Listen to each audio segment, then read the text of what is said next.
பிரியமான கர்த்தருடைய பிள்ளைகளை இப்பொழுது வஞ்சல் இந்த ப்ரோக்ராமின் மூலமாக உங்களை சந்திப்பதெல்லாம் நான் பெரும் மகிழ்ச்சி அடைகிறேன். இன்றைக்கும் கூட எது இதெல்லாம் கேடு என்றும் கேடு செய்கிறவர்களுக்கு நேரிடும் பலனை குறித்தும் நாம் தியானிக்க இருக்கிறோம்.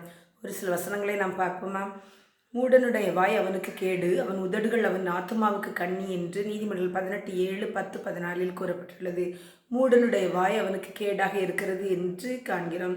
ஐஸ்வர்யமானதை உடையவர்களுக்கு கேடுண்டாகும்படி சேகரித்து வைக்கப்படுவதாம் என்று பிரசங்கி 5:13 பின்பாகத்திலே கூறப்பட்டுள்ளது. ஐஸ்வர்யமானது அதை உடையவர்களுக்கு கேடு விளைவிக்கும் என்று வேதம் கூறுகிறது.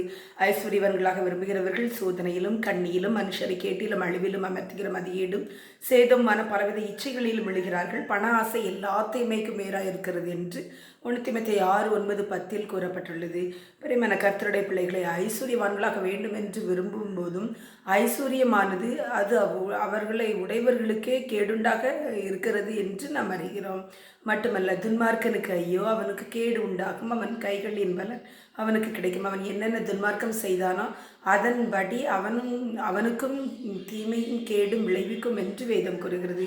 மட்டுமல்ல, எல்லாவற்றை பார்க்கிலும் இருதயமே தெருக்குள்ளது மகா கேடு உள்ளதுமாய் இருக்கிறது, அதை அறியத்தக்கவன் யார் என்று எரேமியா 17:9 கூறப்பட்டுள்ளது. இருதயம் திருக்குள்ளது மகா கேடுள்ளதுமாய் இருக்கிறது. மட்டுமல்ல, நீதிமானுக்கு ஒரு கேடு வராது, துன்மார்க்கரோ தீமையினால் நிறையப்படுவார்கள் என்று நீதிமொழிகள் 12:21 கூறப்பட்டுள்ளது. நீதிமானுக்கு ஒரு கேடு வராது என்று ஆறுதலான ஒரு வசனத்தையும் கூறப்பட்டுள்ளது.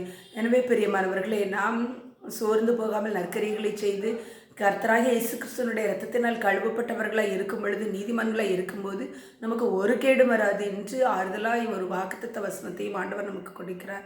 நம் ஜெபிப்போமா? அன்புள்ள பரமபிதாகிய கர்த்தாவே, இந்த வேளையில் உடைய சமத்திற்கு வர கொடுத்து கிருபைக்காக வைத்துதிக்கிறோம், ஸ்தோத்தரிக்கிறோம் தகப்பனை. மூடனுடைய வாய் அவனுக்கு கேடு என்று சொன்னீர் சுவாமி. துன்மார்க்கரோ கேட்டினால் நிறையப்படுவார்கள் என்று சொன்னீர் சுவாமி. ஐஸ்வர்யவான்களுடைய பொருள் அவர்களுக்கு கேடு உண்டாக்கும் என்று சொன்னீர் சுவாமி. என் தேவனாகிய கர்த்தாவே, இந்த விதமான கேடுகளுக்கும் தீமைகளுக்கும் எங்களை விலக்கி ரட்சிக்க வேண்டும் என்று சொல்லி ஜெபிக்கிறோம். அது மட்டுமல்ல சுவாமி, நீதிமானுக்கு ஒரு கேடும் வராது என்று சொன்னீர் சுவாமி. அதுபோல நாங்களும் எங்களுடைய வாழ்க்கையில் நீதிமானாக இருக்க எங்களுக்கு கடாட்சி தருளும். தொடர்ந்து காத்துக்கொள்ளுங்க, வழி நடத்துங்க. மீட்பர் இயேசுவின் நாமத்தில் ஜெபிக்கிறேன் நல்ல பிதாவே, ஆமென்.